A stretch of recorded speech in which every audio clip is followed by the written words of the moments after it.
Hey guys, today I'm going to show you how to make this incredible spaghetti bolognese in just 30 minutes. You're watching the Scran line, and today I'm going to show you how to make a delicious, full-flavored, rich, thick and saucy spaghetti bolognese with just a few ingredients you probably already have. This recipe is a real crowd pleaser. It freezes well and heats up well, and it's done in just 30 minutes. Let's get started. So I've got my heavy bottom pot on high heat, and to that I'm gonna add a good drizzle of olive oil along with some finely chopped onion and some minced garlic. We're gonna give that a stir, and what we're looking for here is for the onions to go translucent and to get a little bit of golden color happening. Okay, so we've got some nice golden color happening here. I'm gonna add some lean beef mince, so straight in there. And what we're gonna do here is we're just gonna break this up with the wooden spoon, and we're gonna be cooking this until it goes from red to brown. Okay, so that is looking exactly how we want it to look. It's turned from red to brown. Now, one of the key things for this recipe is using really good quality passata, which passata is basically a tomato puree. You can get it flavored or you can just get plain old one. Anthony's parents make their own, but I don't have any of that today, so I'm just gonna use this. So let's pour all of that in here. Now, this is quite thick, so a little trick is to get the rest of it out is to pour a little bit of the beef broth, which we're gonna be using in this recipe, into the bottle, about a cup. Pop the lid back on and then just give it a shake and then pour that in there. We're gonna pour the rest of the beef broth in there, and we're just going to mix this up and bring it to a boil. While this is coming to a boil, we're just gonna add a little bit of chili flakes in here. I'm actually not a fan of chili or anything spicy, but this just adds a tiny little bit of heat. And if you like a lot of heat, then you can add more chili than what the recipe says. We're gonna be adding, I wonder if I'm gonna say this right, 2 teaspoons of Worcestershire sauce. Worcestershire.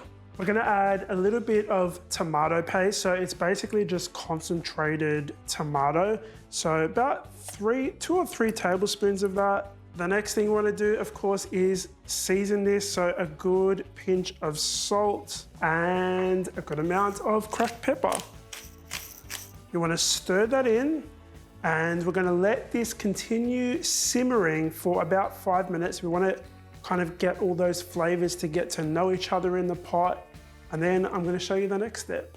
Okay guys, so this has been cooking for about 5 minutes. It's come to a gentle boil.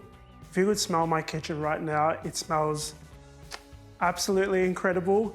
Okay, so I want to show you what to do next. This part is really cool. This is my favorite part of the recipe. So we're going to be popping our pasta in, and you just want to bunch it all up in one hand.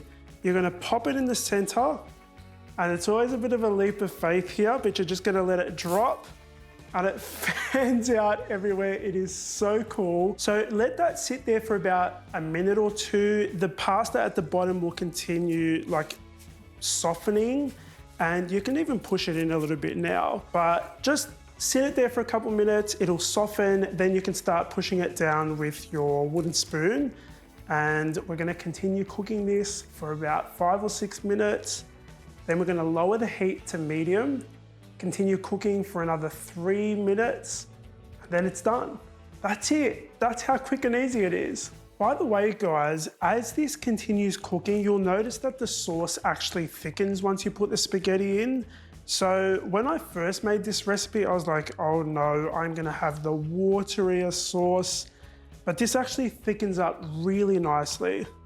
This is looking absolutely delicious. It's definitely ready. I've given it a little bit of a try. You want to taste the pasta just to make sure that it's cooked. So it definitely is. Keep in mind though that this is going to continue cooking because it is quite hot. So the longer you leave it in the pot, the longer it will actually cook. So let's pop this into our serving plate. This, guys, my kitchen, I can't even tell you how good it smells right now. We're gonna add some fresh basil leaves on top. Time for a taste test, guys.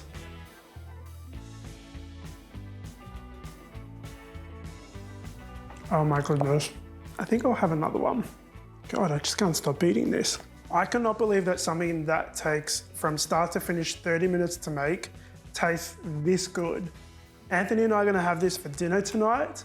So I'm not gonna eat the rest of it right now, but I really do want to. I hope you guys have enjoyed spending time with me in my kitchen. I hope you guys are enjoying the savory recipes as well, because I'm having so much fun with them and I'm really, really excited to explore more on this channel when it comes to cooking. If you guys have suggestions for dinner, whatever it is, savory recipes that you'd like to see me make on the Scran line, let me know in the comments down below. Last week I made my favorite ever savory dish. Click over there to watch the video. Make sure you subscribe and like. I'll see you all on the next episode of the Scran line. Bye.